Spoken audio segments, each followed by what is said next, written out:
नमस्ते। कथा श्रेणी में आपका स्वागत है। मैं हूँ विलास भोंडे। मेरी यूट्यूब चैनल को यदि आपने सब्सक्राइब नहीं किया है तो ज़रूर से करिए। यदि ये वीडियो अच्छा लगे तो उसको लाइक करिए, शेयर करिए। ज़्यादा से ज़्यादा लोगों तक, बच्चों तक ये कहानियाँ पहुँचे तो मुझे अच्छा लगेगा। और कुछ भी अच्छी चीज़ सब तक जानी चाहिए। तो आज एक कहानी आपके समक्ष छोटी सी प्रस्तुत है। जनक राजा थे। आप में से बच्चों नाम सुना है किसी ने? रामायण में सीता माता जो थी, उनके पिताजी, उनका नाम था राजा जनक। मिथिला नगरी के वो राजा थे। तो जनक राजा थे। उनके वहाँ, उनके दरबार में बहुत सारे विद्वान ऋषि मुनि बैठते थे और वहाँ पे विद्वत्तापूर्ण चर्चा हमेशा होती रहती थी। अलग अलग शास्त्रों पे, शास्त्रार्थ जिसको कहते होता था। तो इस प्रकार का सब होता था। तो वहाँ पे एक दिन जनक राजा के राजमहल के दरवाजे पे एक लड़का करीबन 16-17 साल का था। एक गरीब घर का था, एकदम दुबला पतला, और उसका शरीर जो था वो बहुत ही टेढ़ा मेढ़ा ऐसा था। तो इसलिए उसको अष्टावक्र कहते थे। माने 8 जगह पे उसका शरीर टेढ़ा था।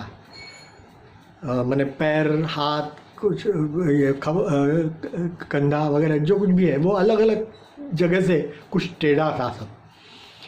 तो इसलिए वो ऐसा लंगड़ाता झुक करके चलता, ऐसा आता था। तो ये देख करके वहाँ के जो ये थे पहरेदार थे, उन्होंने उसको मना किया अंदर जाने के लिए। तो अष्टावक्र ने कहा कि आप राजा जी को बोलो कि मैं शास्त्रार्थ करने आया हूँ। आपके दरबार के अंदर जो शास्त्र चर्चा करने वाले लोग हैं, विद्वान ऋषि मुनि हैं, उनके साथ मैं भी चर्चा करना चाहता हूँ।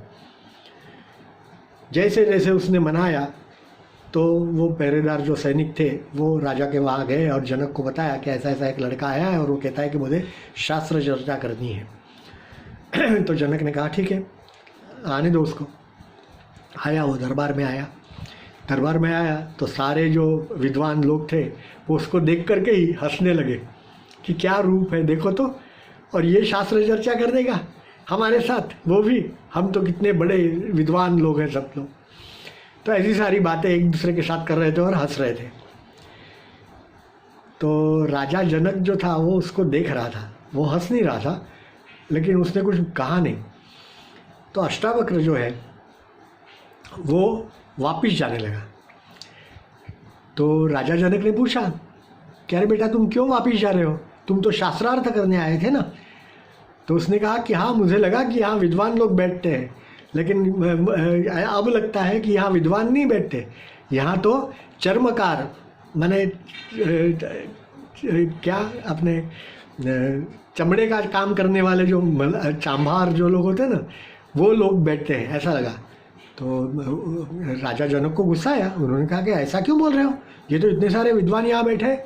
तो कहते कि ये तो चर्मकार ही है ना, देखो मेरी चमड़ी देख करके मुझे कह रहे हैं, मेरे पे हंस रहे हैं। अभी तो मैंने शास्त्रार्थ किया नहीं है, तो मेरा रूप जो है उनको देखना है कि मेरे गुण देखने हैं। तो राजा जनक समझ गया कि हाँ, ये कुछ बात अलग है। तो उसने उसको आदरपूर्वक बिठाया और फिर शास्त्रार्थ हुआ।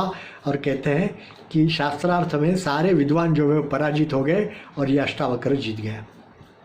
तो बच्चों, इससे यही सीख लेनी है कि हम भी किसी के रूप के ऊपर न जाए। कोई गरीब है इसलिए वो खराब नहीं है, कोई अच्छा नहीं दिखता, गोरा नहीं है इसलिए वो खराब नहीं है। उसके गुण देखिए, उसके अंदर क्या है, उसमें से कुछ अच्छी चीज़ें हैं क्या, वो हम ले सकते हैं क्या, उसके बारे में सोचिए। गुणग्राहकता इसको कहेंगे। बराबर है ना बच्चों? तो आप भी गुणग्राहक बनिए। धन्यवाद। नमस्ते।